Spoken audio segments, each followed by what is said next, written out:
Well, good morning. It is Tuesday, February 7th, 2023 at, hang on, 9:10 in the morning. And I'm going to turn the camera around so you can see Lake Sonoma. There is the Rockpile Road ramp.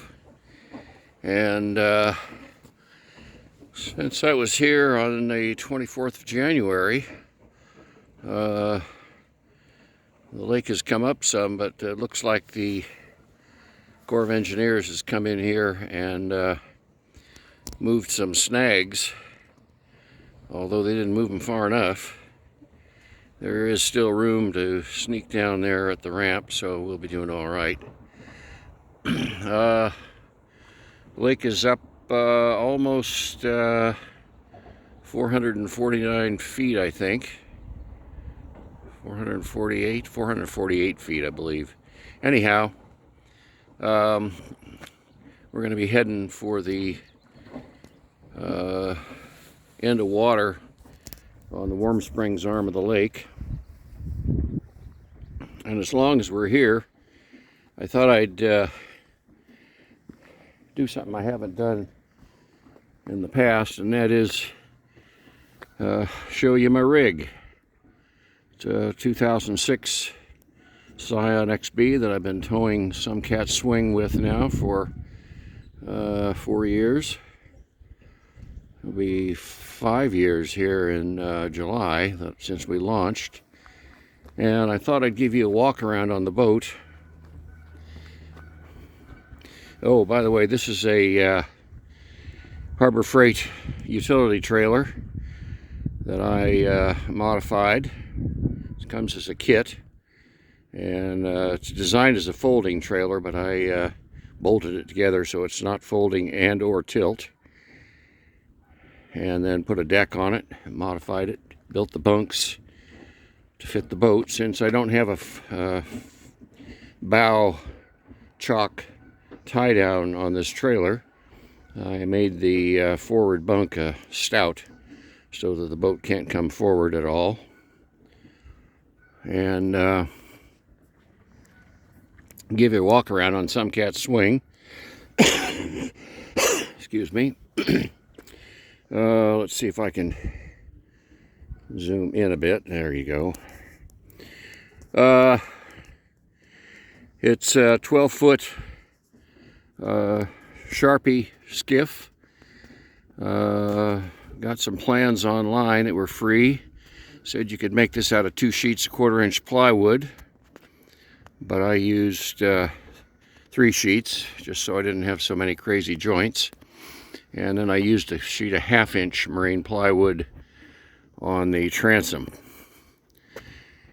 And so we'll start at the bow here. In the bow, once I put it in the water, I will have an anchor bag. And you can see down in there, there's a pad eye where I can clip in the bitter end of the anchor line. And I made a wooden jam cleat, you can see there, which I use to tie off the anchor line when the anchor's deployed.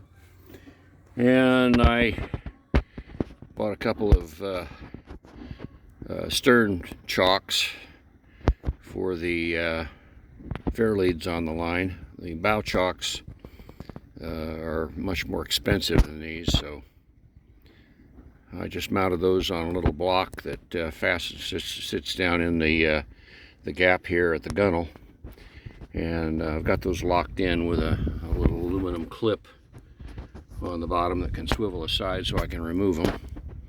And I got a piece of copper sheeting there nailed down to just protect the wood mounting block from being eroding on the anchor line. And this boat is only set up for one rowing position, the center mount. And I use these open horn airlocks, or oarlocks rather, and you can see this line that I have here and a cam cleat, and I wrap this around the oar and then run it through the cam cleat so that I won't lose an oar over the side, which I have done before. In the rear thwart, I have a dowel, 1-inch dowel mounted with my rear view mirror, a mount for my cell phone, which I use to take videos and as a GPS tracker.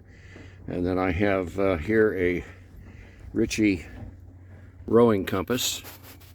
This compass reads backwards, so that since I'm rowing with my back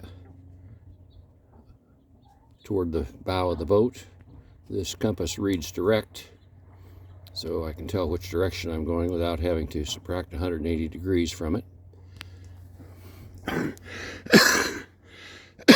Excuse me.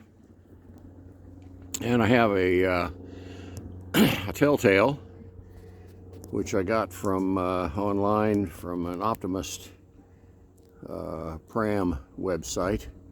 It was the lightest and cheapest.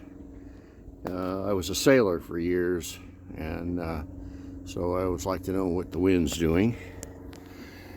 And you notice these boat fenders that I've got lashed into the boat. There's one on the stern, one under the rowing thwart, and then one forward, lashed in just behind the forward thwart. And these are for flotation. They provide me about 165 pounds of flotation in the boat, so even if it's swamped, it won't go all the way down to the gunnels. I didn't put a skeg on this boat, so it tended to row in circles. So to counteract that, I built a rudder, and as you can see, it's got a push-pull tiller on it. And right now it's set so that it's centered, but if you look down here, you can see that I have a very long tiller with a pin rail mounted to starboard just under my hand where I can reach it. And I have multiple holes drilled in that pin rail so that I can use that as a trim tab. So if I've got a crosswind or a cross current, I can put a couple of degrees of angle on the rudder so that it tends to keep me going in the direction I want to go, to allow for side wind and side current. And each one of those holes gives me about 3.5 degrees of tilt on the rudder, and then I added a couple of extra holes just to give me a little finer tuning on it. And on the center thwart, my son Sean used his router and routed out a pocket in the center thwart, and I've got a piece of foam padding in there to pad my butt. And some of you have seen me using the Insta360 camera, and in order to mount that, I do have a mounting that goes right here on the port quarter, and I use one of my carbon fiber hiking sticks to project the camera out about 4.5, 5 feet beyond the transom and off to the port side. And then since then, I have made a mounting. When I put the rudder on the boat, it blocked the sculling notch So in order to scull, I would have to lean over the back and unmount the rudder and then stow it. Have to deal with all that nonsense. So I put an oar lock on the side so I can scull without having to dismount the rudder. And I built this little device as a mounting for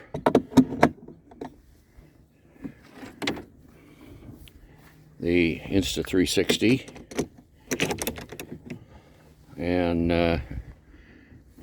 that's the one I tend to use.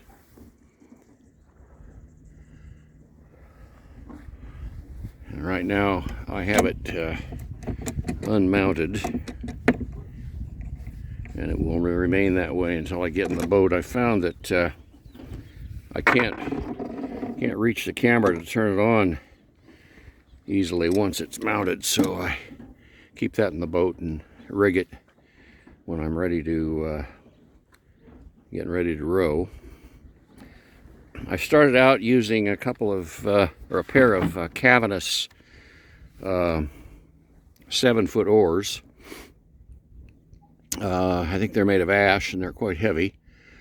And after about 1.5 years, I bit the bullet and got these very lightweight Shaw and Tenney spruce oars, and these are 7.5 feet, so they give me a little higher gearing ratio, and they're light as a feather. I liken the difference in them to between that and the cavernous oars as comparing them to from a rusty axe, dull rusty axe, to a surgeon's scalpel. These oars are light and precise and give you an amazing amount of control. More information on the Insta360 camera. I've got extra batteries and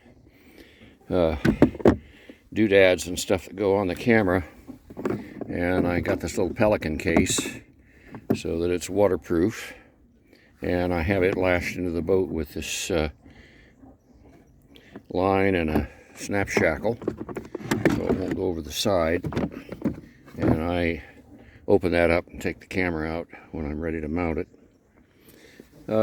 Another thing I carry, because I was a sailor and I'm always interested in the wind, is I have this Kestrel, can't remember the model, I think it's a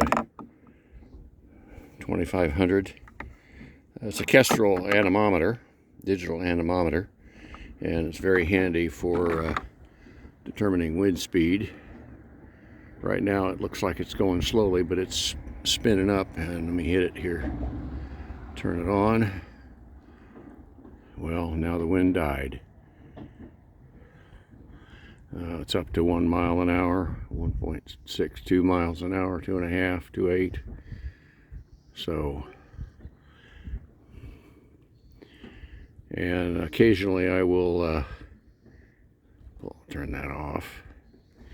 Occasionally I will lift that up and take a wind reading just to note what the wind's doing. Also, to make life easier in the boat, since there aren't any nooks and crannies that I can actually store stuff in, I have two Mountain Smith belt pockets for a Mountain Smith backpack, and I mounted them. I've got one on port and one on starboard, and the one on the starboard side has oar tallow and some wrenches for tightening up nuts and bolts, and a Leatherman tool and some other things like that, sort of maintenance stuff. And on this side I keep my rowing glasses and my little bicycle mirror, and I keep the waterproof case for my cell phone, and the anemometer. So they're always in the boat, ready to go. Anyhow, there you go. That was a walk around of some cat swing. I intend to do another one that I talk about the building of the boat. I'll probably have some pictures, just photographs that I'll video so I can get them on YouTube that I took during the construction of the boat. Anyhow, we're about to launch. Going to head up the Warm Springs arm of the lake to the end of water. The lake has gone up about 1.10 feet since I was here on the 24th of January. And the water should be high enough that I can get over the little rock diversion dam that was just below the surface when I was here last time. And hopefully I can get another 600-800 feet up the Warm Springs arm before I run out of water. So there we go. I'll catch you all later.